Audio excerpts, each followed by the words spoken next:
আর একটা উদাহরণ দেখেন, খুবই সহজ। পিত্রানুমতি, পিত্রানুমতি ওরকমই, পিত্রানুমতি। আমরা জানি কি র ফলা, র ফলা থাকলে রিকার দিবেন। তাহলে এখানে আবার এই যে র ফলা আছে, তাহলে কি ওই ওই রকম ভাবেই আপনি কি বসিয়ে দিলেন। আর এই যে তয়ের সাথে কি র ফলা আছে, এই তয়ে আপনি কি দিয়ে দিবেন, রিকার দিয়ে দিবেন। আর যা আছে তা বসিয়ে দিবেন।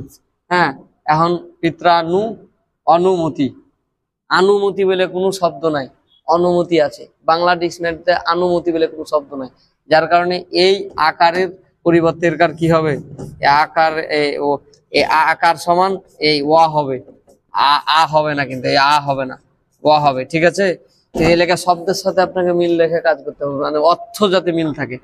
আদেশ, এখানে অনুমতি বলে নাই, পিত্রাণু, এই যে পিতৃ, এখানে তয়ের নিচে আমরা কি দিয়েছি, রিকার দিয়েছি। কিন্তু এই আয় আকারের পরিবর্তে আপনি আ দিলে হবে না, কেন?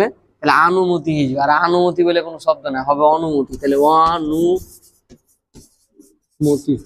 এখন সবকিছু যদি আপনি রুলস এর উপর ডিপেন্ড করেন তাহলে তো আপনার হলো না, কারণ এই জন্যই সবকিছু রুলস এর উপর হবে না বলে কিন্তু কঠিন।